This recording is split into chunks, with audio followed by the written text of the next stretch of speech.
ಆತ್ಮೀಯ H16 news ಅರ್ಥಾತ್ ಹೇ ಸೀತಾರಾಮಗೆ ಸ್ವಾಗತ. ನಾನು ನಿಮ್ಮವ MI ಅಥವಾ ಮಲ್ಲಪ್ಪ ಜೋತಾವಾರ್. ಆದ್ಮೇಲೆ ಈಗ ತಾವು ದಿನ ಸುದ್ದಿಗಳನ್ನ ಅದರ ಜೊತೆಗೆ ವಿಶೇಷತೆಗಳನ್ನ ನೋಡ್ತಾ ಹೋಗಿ ವಿಶೇಷ ಈ ಮೊದಲನೇ ಸುದ್ದಿಯನ್ನು ನೋಡಿ.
ಇನ್ಫಾರ್ಮೇಶನ್ ಸಿಕ್ಬಿಡ್ತಾವೆ.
ಅರ್ಥ ಆಗಿದೆಯಾ ಗೊತ್ತಿಲ್ಲ ಅಥವಾ ಕಾಂಪ್ಲಿಕೇಟೆಡ್ ಸ್ಟೇಟ್ಮೆಂಟ್. ಸೊ ಅದರಲ್ಲಿ ಬರೀ ಒಂದು 20 AC ಜುರಿಸ್ಡಿಕ್ಷನ್ನಲ್ಲೇ ನಾವು ಲೆಕ್ಕ ಹಾಕಿದ್ರೆ 987 case they are pending between 6 months and 1 year. So ಈಗ ಒಂದು ಕಡೆಯಿಂದ ನಾವು ಹಿಸ್ಟಾರಿಕಲ್ ಲೆಗೆಸಿಯನ್ನು ಕ್ಲೀನಪ್ ಮಾಡಿಕೊಂಡು ಬರ್ತಾ ಇದ್ದೇವೆ. ಅದು ಗುರಿ ಅಚೀವ್ ಆಗಬೇಕಾದ್ರೆ ಆ ಹಿಸ್ಟಾರಿಕಲ್ ಪೆಂಡೆನ್ಸಿ ಏನಿದೆ ಅದಕ್ಕೆ ಫ್ರೆಶ್ ಆಗಿ ನಾವು ಆ್ಯಡ್ ಮಾಡಬಾರದು. Then only we can dispose the historical pendency. ಆದರೆ ಒಂದು ಕಡೆಯಿಂದ ಡಿಸ್ಪೋಸಲ್ ಆಗ್ತಾ ಇದ್ರೆ ಇನ್ನೊಂದು ಕಡೆಯಿಂದ ಪೆಂಡೆನ್ಸಿಗೆ ಆ್ಯಡು ಆಗ್ತಾ ಇದೆ. This should not be happening. ನಾನು ಸದ್ಯ ಹೇಳಲಿಕ್ಕೆ ಆಗೋದಿಲ್ಲ. ನಾವು ಸುಮಾರು ಕೇಸು ಸ್ಪೆಷಲ್ ಎಸಿಗಳಿಗೆ ಟ್ರಾನ್ಸ್ಫರ್ ಮಾಡಿದ್ದೇವೆ. ಮಾಡಿ ನಂತರನೂ ಕೂಡ ಒಂದು 4-5 ಎಸಿಗಳು ಅಂದರೆ ಒಂದು 300ಕ್ಕಿಂತ ಜಾಸ್ತಿ ಕೇಸಸ್ ಎಲ್ಲಿ ಪೆಂಡಿಂಗ್ ಇದೆ ದೇರ್ ಐ ಕ್ಯಾನ್ ಅಂಡರ್ಸ್ಟ್ಯಾಂಡ್. ಇನ್ನು ಫುಲ್ ಟೈಮ್ ಲಿಮಿಟ್ಗೆ ಡಿಸಿಪ್ಲಿನ್ಗೆ ಬರಲಿಕ್ಕೆ ಸ್ವಲ್ಪ ಟ್ರಾನ್ಸಿಷನಲ್ ಟೈಮಲ್ಲಿ ಇದ್ದೀವಿ ಅಂತ. But where the pendency opening balance is less than 300 ಅಲ್ಲಿ ಅಂತೂ ದೇರ್ ಇಸ್ ನೋ ಎಕ್ಸ್ಕ್ಯೂಸ್ ನನ್ನ ಪ್ರಕಾರ.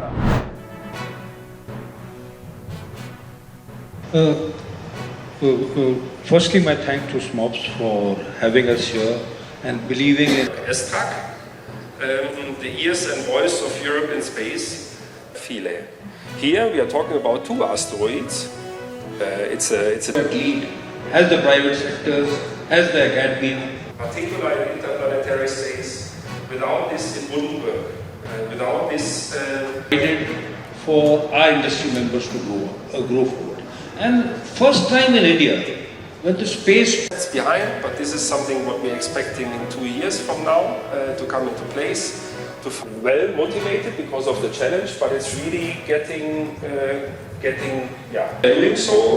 And this is maybe also one of the summary, and this is where I come to the summary at the end, to the point. And this is one of the real challenges, I would say, with all the things what we have ahead of us. No, this is one picture of reflective systems. I have another slide. We were in the Earth orbit and it was at 1.2 kilometers by 3 lakh. And we hope, and we are crossing fingers, the technical challenges are really demanding. ತಾವೆಲ್ಲ ಇಲ್ಲಿವರೆಗೆ ಸುದ್ದಿಗಳನ್ನು ನೋಡಿದಿರಿ, ಜೊತೆಗೆ ವಿಶೇಷ ಘಟನೆಗಳನ್ನು ಸಹ ನೋಡಿದಿರಿ. ಅದು ನಿಮ್ಗೇನು ಅನ್ನಿಸ್ತು? ನಿಮಗೆ ಲೈಕ್ ಮಾಡಿರಿ, ಶೇರ್ ಮಾಡಿರಿ, ಕಾಮೆಂಟ್ ಮಾಡಿರಿ, ಜೊತೆಗೆ ಸಬ್ಸ್ಕ್ರೈಬ್ ನಿಲ್ಲಿಸ್ಬೇಡ್ರಿ. H16 ನ್ಯೂಸ್ ಅರ್ಥಾತ್ ಸೀತಾರಾಮ್ ಸತ್ಯದ ಕೈಗನ್ನಡಿ ವಂದನೆಗಳು.